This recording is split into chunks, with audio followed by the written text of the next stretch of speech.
Hi, welcome back to the third episode of the Goodish Show. Today we're joined by Jim Martin, the CEO and founder of Align Digital, a New Zealand Auckland-based company that focuses on conversion rate optimization. We're also joined by Franci from Goodish Digital Marketing Agency from Slovenia, and I'm a community and social media SEO manager at Goodish. And welcome.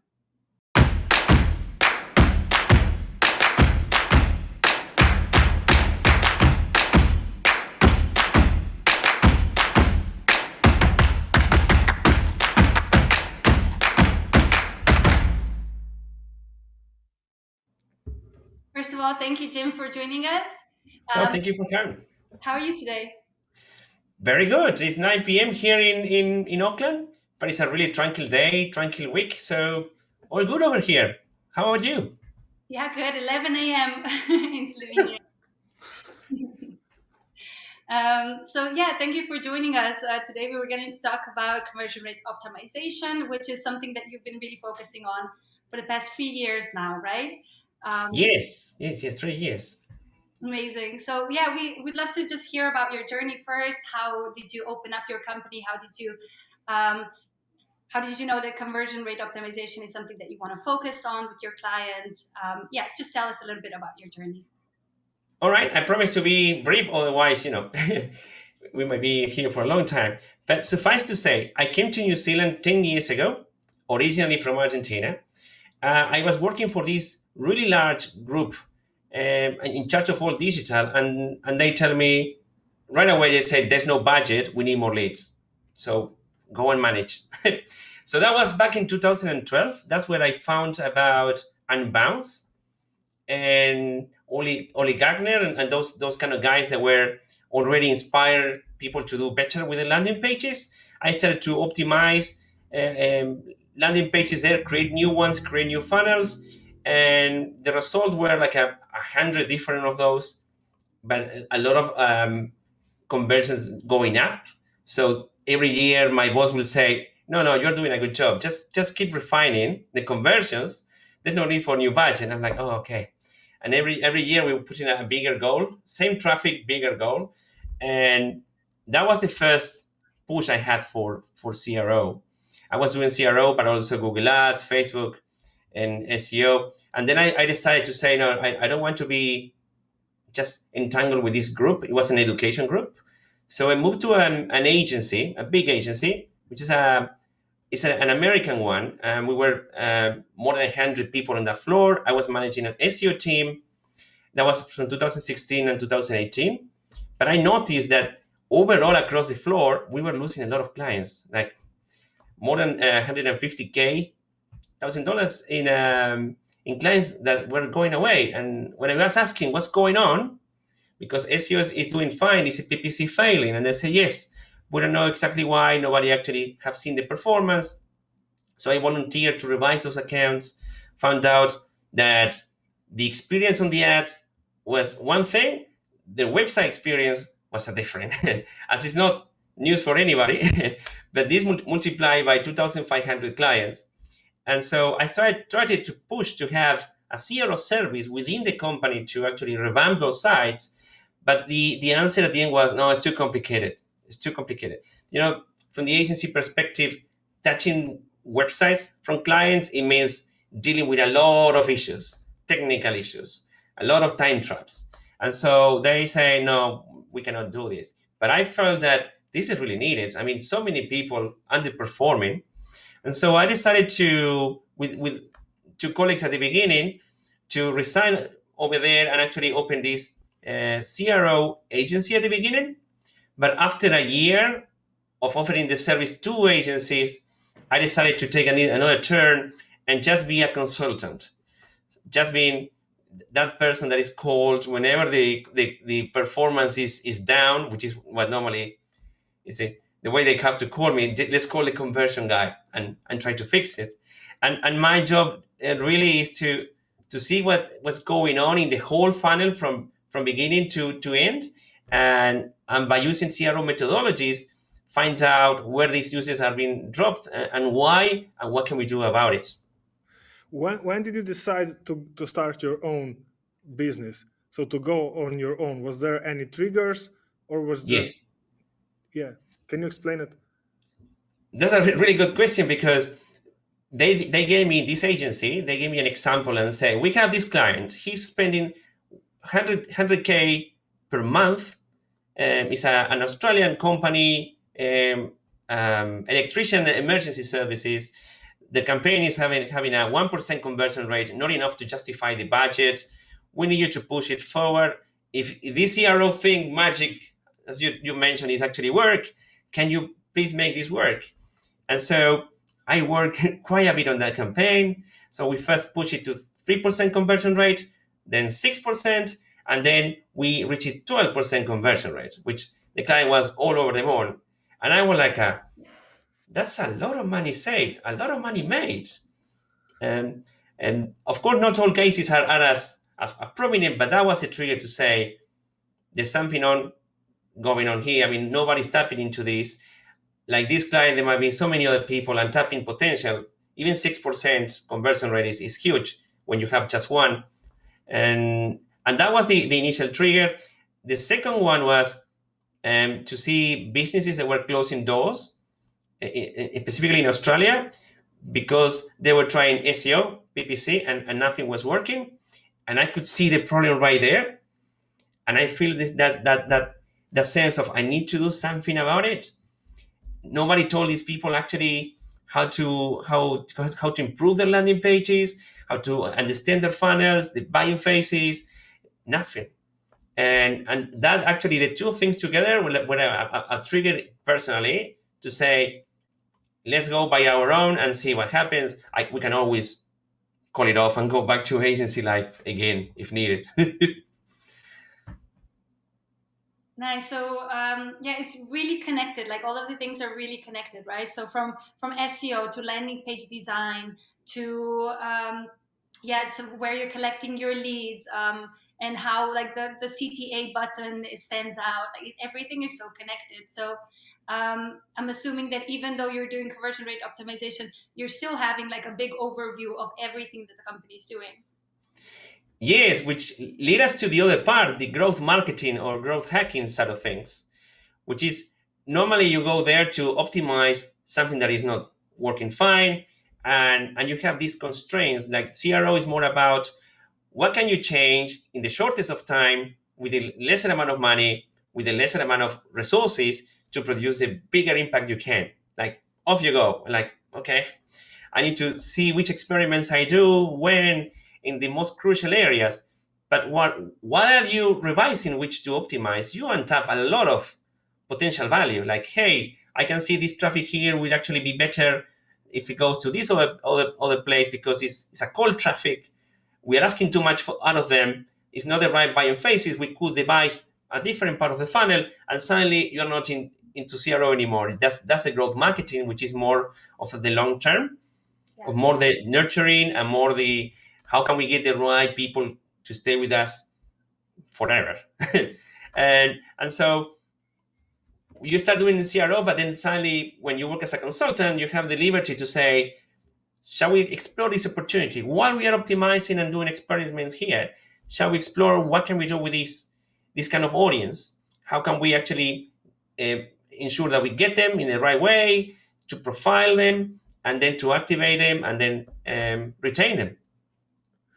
So you're talking about experiments here about revising the whole user journey and then improving it bit by bit. Do you have any methodology, any hierarchy? How do you approach when you, let's say, you get a new client?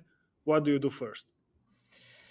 I've been revising the CXL optimization framework, which is called the PXL methodology. I'm using a mix with the it's called the ICE and the PI. But basically, you have a hierarchy that you go through. You do an audit and you say, first of all, can people actually see and access this landing page?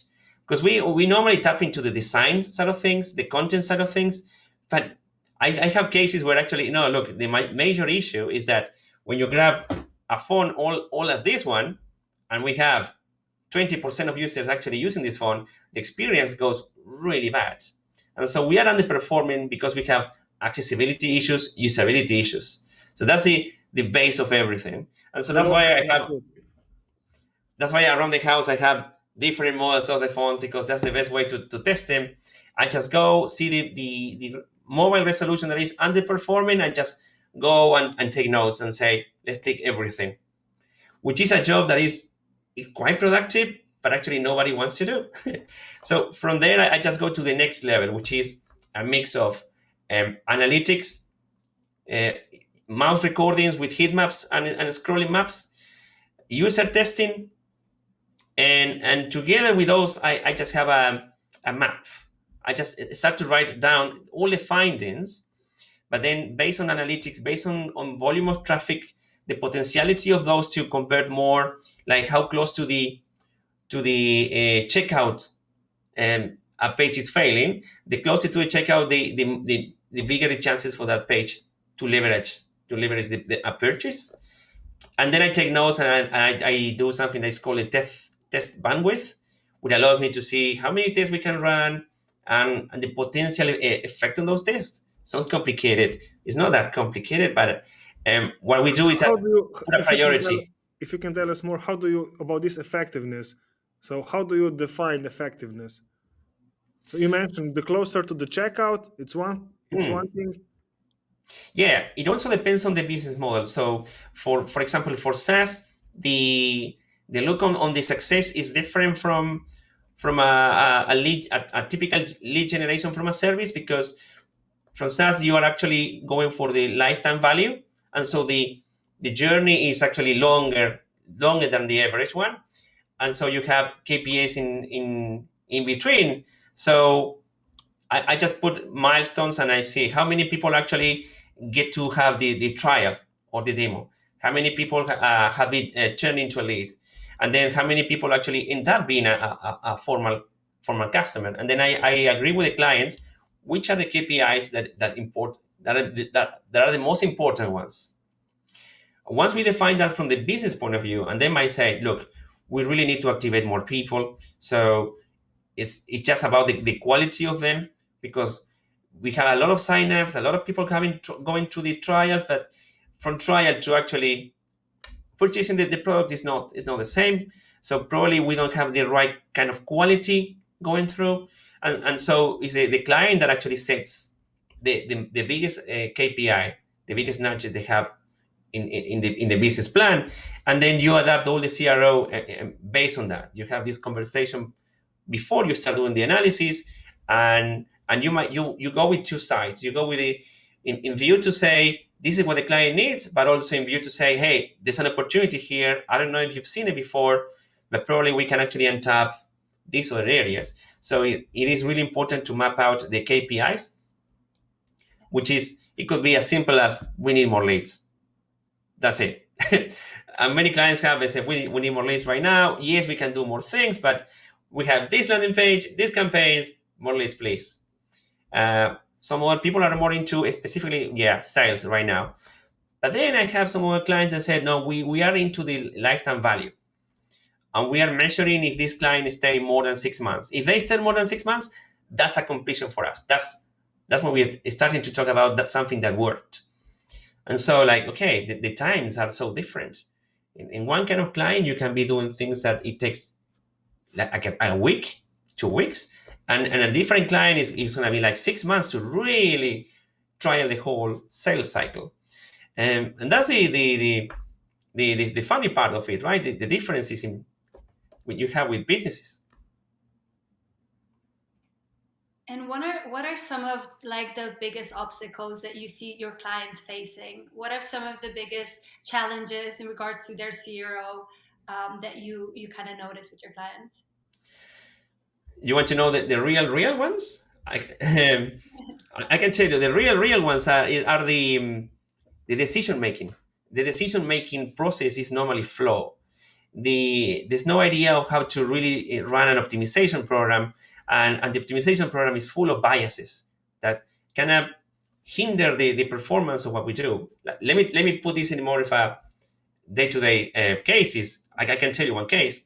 So we have a client that said, what do we need to do? And we present all the plan, and we launched the optimization, we launched the new landing page. But 3 days after launching it, the client said, oh, this is not working, cancel everything.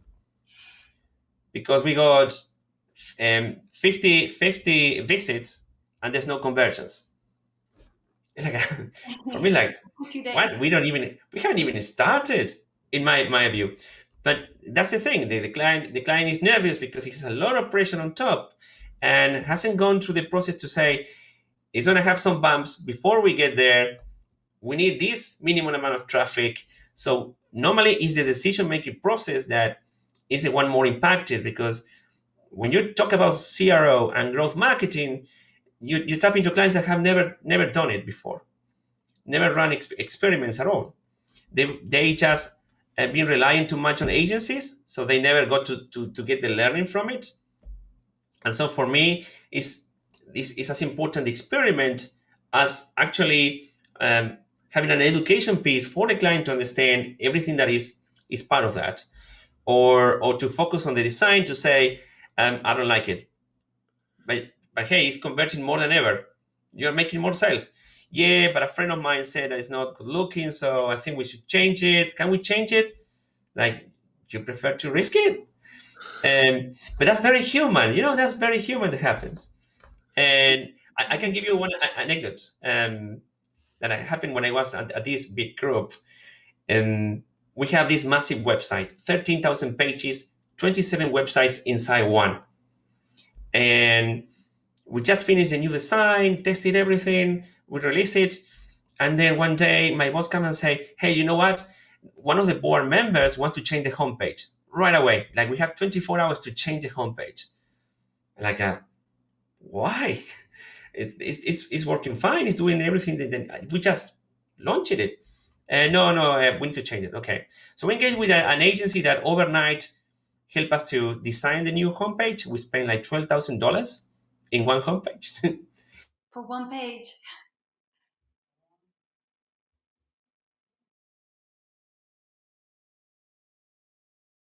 Oh. I don't hear Jim. Jim, I don't hear you. Jim went. You got muted for a second.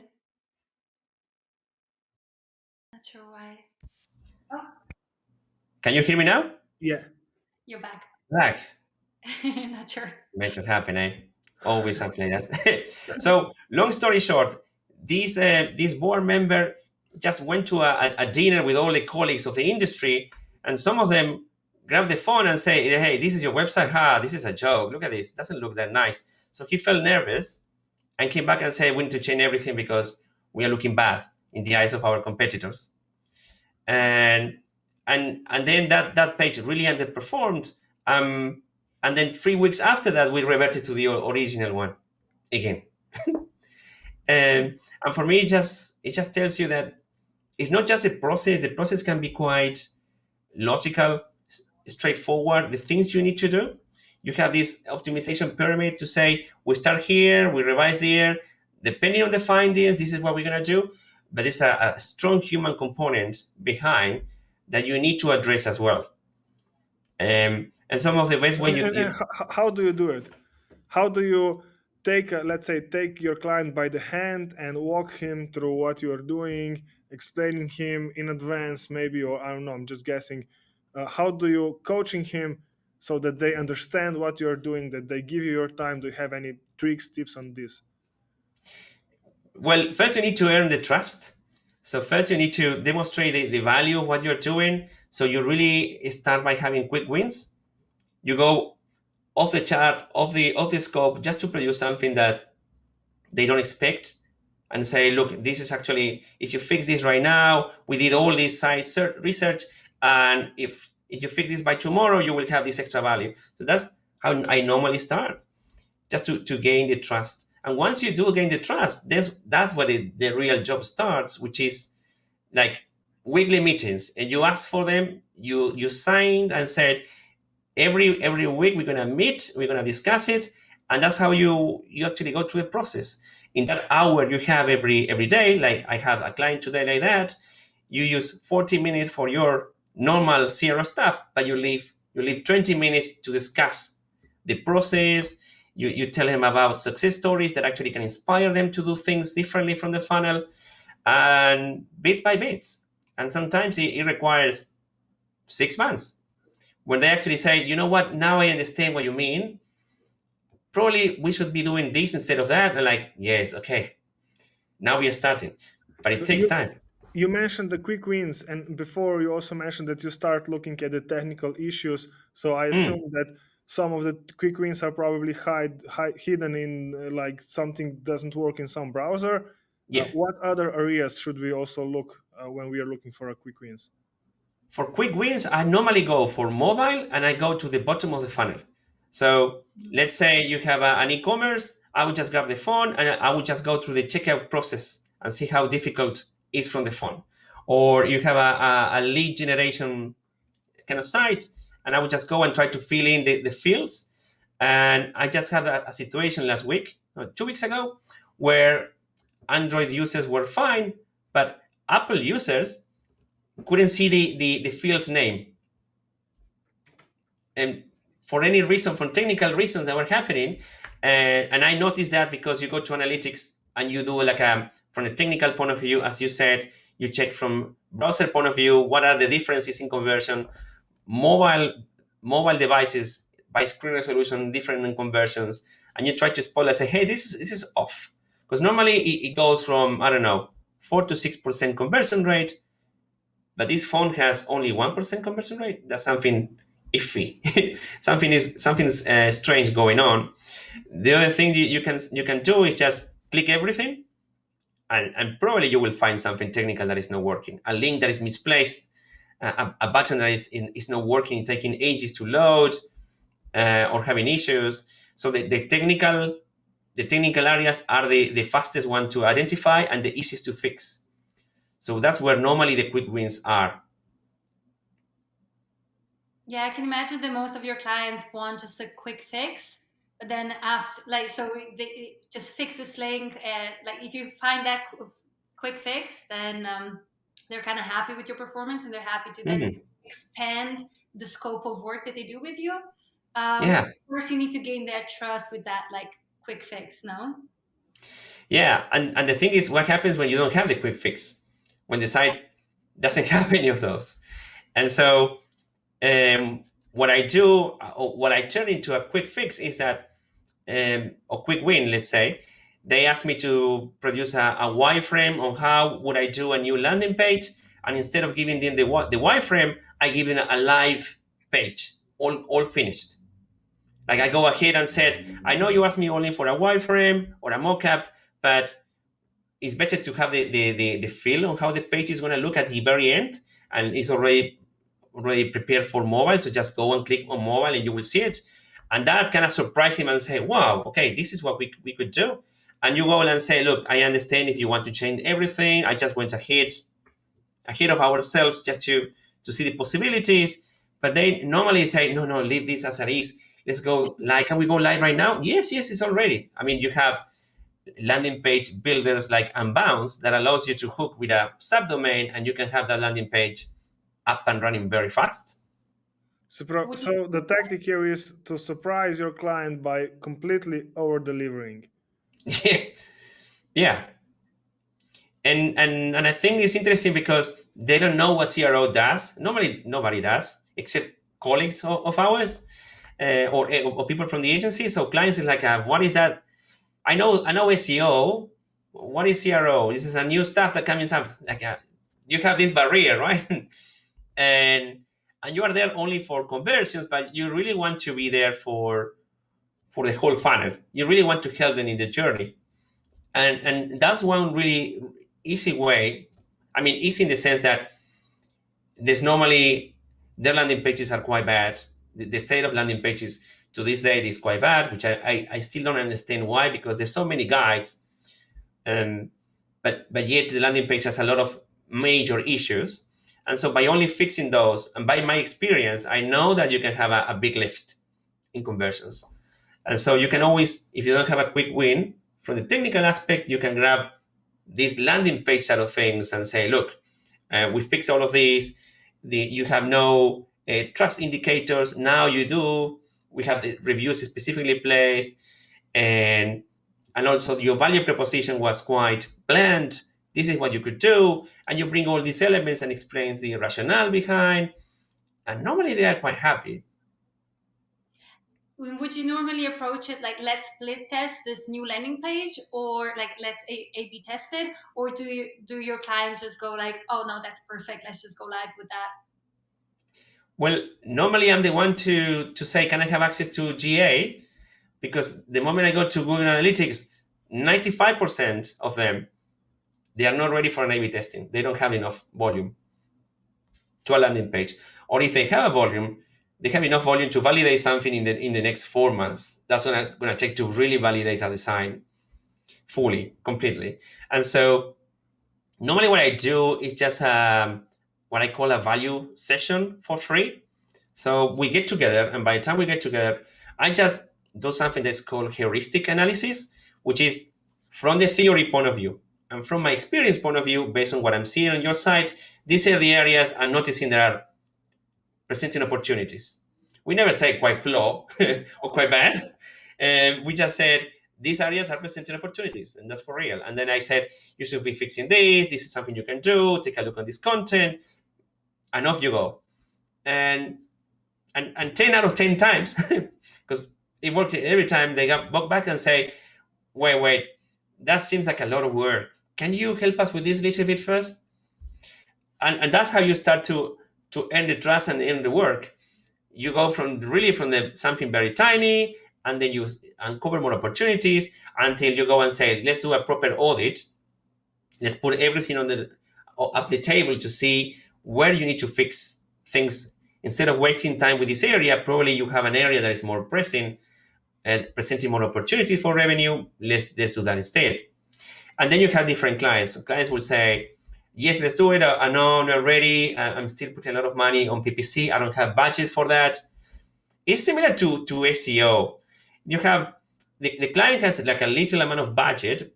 That's the reality. And there's a lot of silos competing for attention. You have the guys doing a paid social saying, we can fix everything with a Facebook ad. The guys doing, no, go for the things you know that works. Google ads, that works. The other things are like a fluff. You have the SEO guys, which you can relate, Maya, and say, no, actually, guys, this is what actually is, organic traffic is the one of the top converters. This is what you need. And your site has a lot of potential and you're not using it. And by the end of all that chat, I come along and say, hey, by the way, there's also CRO. And they're like, oh, yeah, we have this budget.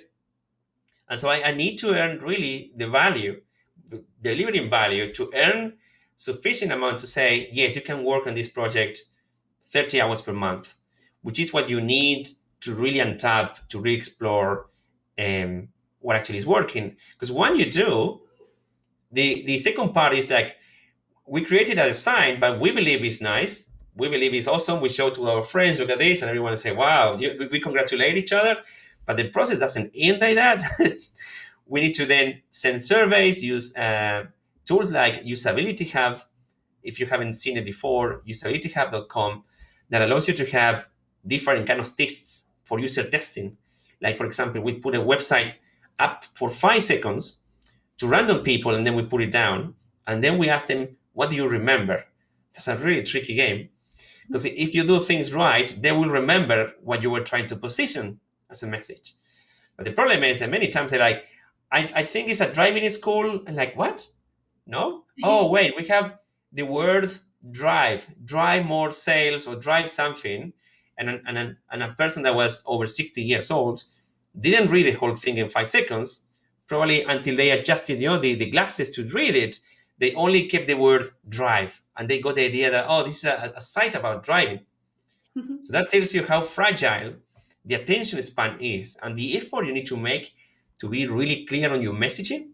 So there's a lot to validate once we get to the design. So, but I really enjoy the process, and I enjoy sitting with clients and say, let's put a hotjar and see what people are doing. And then we go and say, you see what they are doing? Yeah, that's not what we wanted them to do, right? Yeah, we need to find out why. So Jim, And they're like, why are they doing that? The client is thinking, and that exercise you put the client to is really important for them, because that's when they get to see, oh, I would never expect people to get confused on that photo. Maybe the photo is too attractive. Can we put something else that doesn't take people away from what we want to say? Yes. So it's quite joyful. I wouldn't change CRO for anything. I would add things on top. But as a practice, as you mentioned, it really you sit in the middle of all what is going on. So you get to sit next to the guys doing Facebook ads and discussing with them how the funnel is, with the PPC, SEO. And so once you get to that place, well, it's a great experience as a practitioner, because then you can go to neuromarketing and say, can we do something to guide them to click here and not here? And you do something like price anchoring, which are techniques to actually play with this perception of value of items or things on your page. And you also go to the design side of things, like, is this design conveying the values of the brand? Will people think that, yes, I'm landing where I need to be, or actually we need to do something different? So it takes you to many different roads. cool. And Jim, you mentioned a few tools like Google Analytics, Hotjar, something for user testing. Can you maybe give us some more tips on which are your favorite tools and why we should use them? Absolutely. So the number one tool, Google Analytics, well set up. That's where everything starts. And emphasis on a setup done properly to map up the funnel inside, to create custom reports, to really see step by step how people are dropping into the funnel. You can customize that. The other tool is Unbounce, because I've been using Unbounce since 2013. And I can tell you, I couldn't find any better landing page optimization tool, in the sense that allows you to really optimize the mobile experience, really play with custom domains. Many times clients said, I want to ask my developer to do this on our site. Let's use your version. Can we use your version? Let's go with your version. So it allows us to go to that level. Usability Hub is one of the few user testing platforms that actually is not that expensive to use and quite valuable. It has around 6 to 7 types of tests, like preference tests where you put two versions and you're asking people what to choose from. The 5-second ones, there's many of them. Then I still use Hotjar, but you can use Clarity, you can use Crazy Egg, you can use. There's so many of them. As long as you have the ability to filter, and that's an advice I want to give. Many people have Hotjar installed, and I ask them, so have you checked on your recordings? Oh yeah, we didn't find anything. The thing is, they have so many recordings there that ideally you need to go to Google Analytics first, find something that is going on in one specific page, and then you go to Hotjar and say, show me people that have been in this page with this screen resolution from this country, for example. So you narrow down the search. So then you can start to focus on the patterns you want to see. I used to use cross-browser testing to test different browsers and different mobile resolutions and the potential errors they have. But a master of CRO called Craig Sullivan, really one of the founders of CRO, who is in UK, once told me, no, Jim, you really need to grab an old phone and go to a cafe. If you really want to test a site, you need to be in the real conditions with a real phone. This software will never replicate the experience, the pain you have when you click something and it's not working. So that's my other suggestion of a really good tool. An old phone, always close to you. And then we have all sort of tools just for editing images, editing videos, the typical ones, and a lot of spreadsheets, like gazillion million spreadsheets, which maybe we shouldn't have, but yeah. Yeah, I feel like every developer always has like the latest device, right? So that's how you're checking, right? You're checking with the latest iPhone, and obviously everything works smoothly and fast. But yeah, I think that's a really good tip: going to a cafe, using an old device, connecting to their Wi-Fi, and seeing how the website works. Because that's an experience for maybe 30% of your customers. Yeah, and once we have a chance, a year and a half ago, a big supermarket chain here in New Zealand said, "Can you please spend some hours and see if you can find something?" And we found out that there was an issue on the checkout with all their phones, and the potential increase was $5 million, because they have a massive amount of traffic from all phones that has been completely neglected. So we took a screenshot, we recorded this session and say the checkout button disappears on these phones. It's quite pressing. And they were like, oh, okay, yeah, we fixed that. But even in big companies, that the all mobile phones, it kind of it falls down the cracks. So that's quite handy to use and take in consideration, even though it's not a fancy solution. Yeah, maybe one more thing. So at the beginning, you were talking about the test bandwidth and the ability of doing tests, because now during the show you mentioned a lot of real use cases, and of course you choose the one with a big success, like 5% increase or something. But in reality, at least in my experience, you do something and it's a 0.5% better, and then you do something else and it's a little bit better there and there and there, and after a Yeah. few months you get 2 or 3% percentage of improvement. And maybe give us more insights about this. So how to prepare your team to do the tests, how to improve yourself or your company to be able to do more tests to generate more experience. So what are the processes here? What kind of people do you need? And things like this. It really depends on the scale of the business, how many people you will need, or the complexity of you're doing. But in most cases, the first thing you do is making a traffic volume and transaction assessment. So it's not just people go and say, "Oh, I have 1,000 visits to the site, so I can go and do A/B testing." But it's not just the visits; it's also the conversions. To really validate a site, you need 1,000 conversions in one of the versions, based on A or B. 1,000. Like for more businesses, like that's a lot to ask. So you might go for 200 conversions and have less certainty, or actually do an AA test.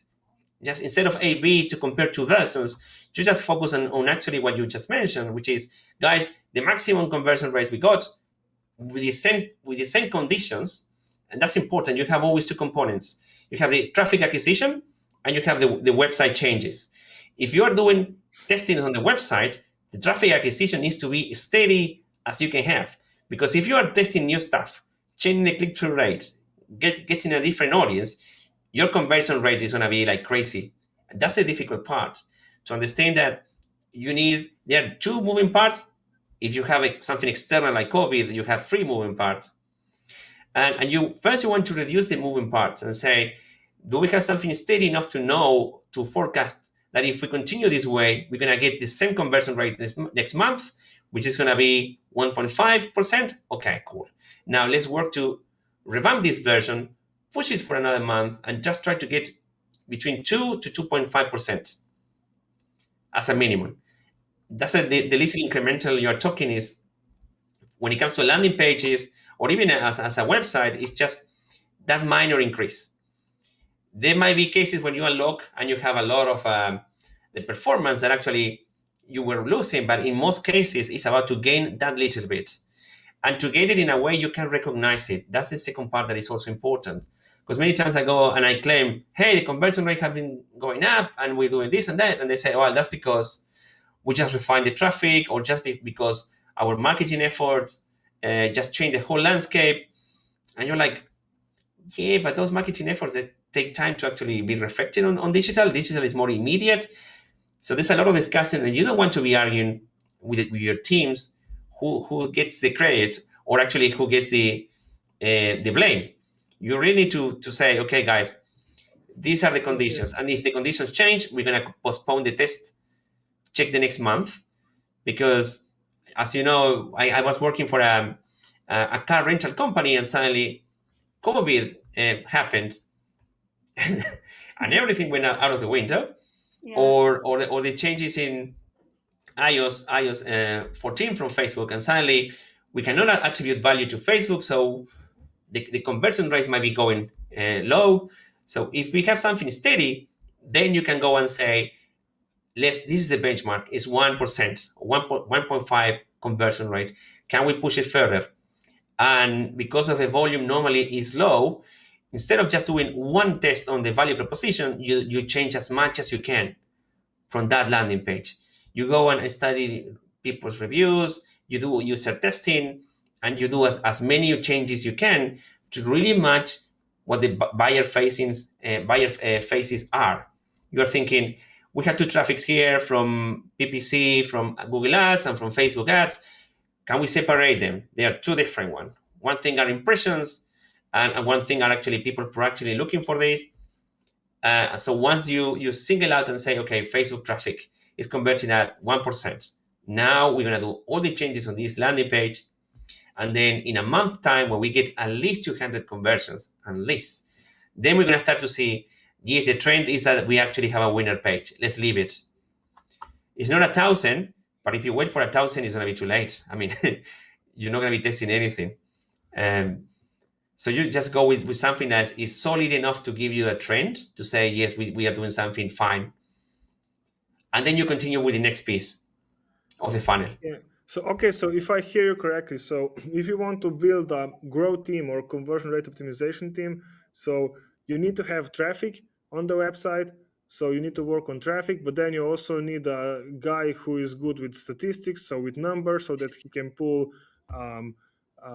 things together from Google Analytics, from CRM, from platforms like Facebook and other platforms.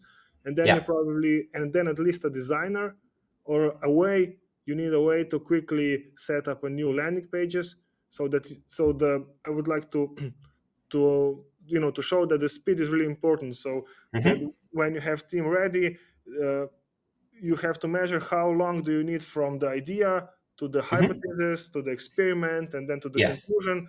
And then you can first, for example, you do this one circle per month, so one experiment, but then your end goal probably is to do like 5, 10, or however huge number of experiments on weekly or daily, even daily basis. So the biggest players, they're doing experiments on daily basis. But if you are a small company, probably like 5 tests, 1 test per week or 5 tests per month should be your goal probably. That's absolutely correct. And it will depend on the size of the company. If the company is really small, and if you have a startup, someone from a startup that says, I don't have all these people to help me, but the size is small, you can do pretty much that by yourself. Even the design, you can try to just match landing page optimization and do things by yourself. When it's really complicated, you really need a developer next to you too, because you might have variants and stuff that might change the URLs. You might need to capture those URLs correctly, and that's when it gets complex. Just to measure and tracking those changes you're doing, and of course, yes, you want to do as many important experiments as you can per month, because the number of experiments, the more you do, the more close you have a success you have. Nothing is granted, and 5 good tests, of course, have more chances to get you what one actually done. So also the flexibility of the company to say, what do you need? A copywriter? Well, the copywriter is not going to take 3 weeks to come back with a value proposition. The designer cannot take 3 weeks to come back with a minor change that is matching on the brand guidelines. The challenge is to have everyone in synchrony to say, this is a process, and this is the escalation process. If someone says, I don't like the copywriting, what happens then? You need to be ahead of that and say, if something happened with the copywriting, this person is going to jump within the 2 hours to actually make it happen. Otherwise, the whole project gets delayed. And that's when you have bigger companies and you need one person dedicated to actually tie this up. That person could be the CRO consultant, that her only job is actually to talk with each of the stakeholders and set the mission for each of them, like an orchestra, or someone in-house to say, I'm the head of performance. We need this to happen. We need this to be validated. There are companies, specifically on the tourism industry, that they do a massive amount of experiments per week. They already have this so oiled the team is all prepared, that they know on the spot what to do. And normally they don't go for something fancy. They just go for the minimum viable changes they need to do, and they just go.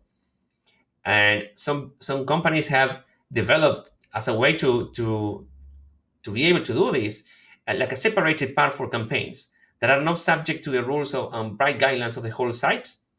So they try to escape that corporate side of things by having a site that is like a subset of the main brand, where they have more liberty to actually do the experiments. And then when the experiments actually end up being a success, then they take the learnings and the designs onto the main site. But by doing that, they are more agile on their approach. Great. Thank you for this. So we're trying to finish up, but I have like one final question. So we did recently, there was the iOS 14 update that it is obviously changing the way that events are being tracked. What are some of the future trends of CRO that you're noticing that you think people should be on the lookout for? So yes, with the Facebook changes and iOS, everyone is like crazy because we are losing a part of the user journey, and we need to find a way to map out. You will see that people get very creative. We probably will find a way very soon just to not lose anything, perhaps even gaining more.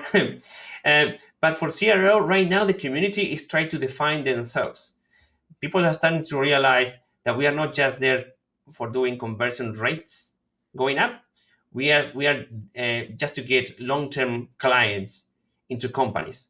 The value of long-term clients is what is taking precedence. That's why growth marketing is also something that's been taught, like an evolution from CRO, because it uses the methodology of CRO and actually aim for this long-term plan. So the community is talking and say, we are more than just one landing page. Let's talk about the funnels. Let's talk about the meaningful positioning we can do.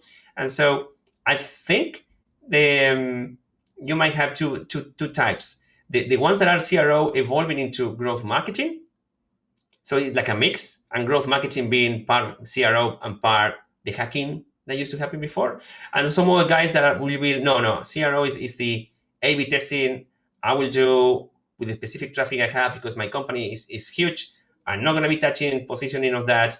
I still do a lot of experimentation here, so I will remain with the normal parameters on how to run tests. And so it's like the split on the community. And I think at the end, probably growth marketing is going to be taking more the space over CRO. That's what I'm seeing at the moment. Yeah, it seems more wholesome, right? Mm-hmm. Perfect. Francie, do you have any further questions? No, I would like to thanks Jim for joining us here today.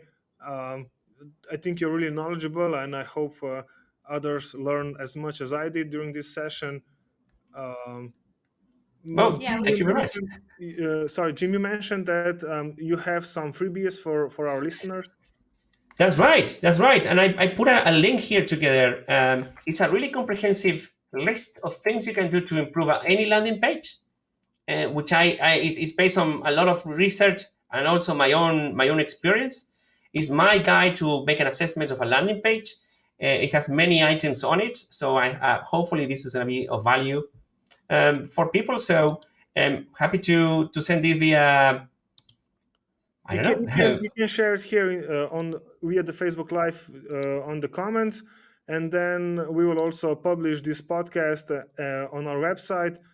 So we will people will be able to download it from our website.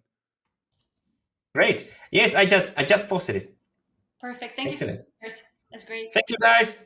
Until next one. And thank you everyone for watching, and we'll see you on the next Goodish Show.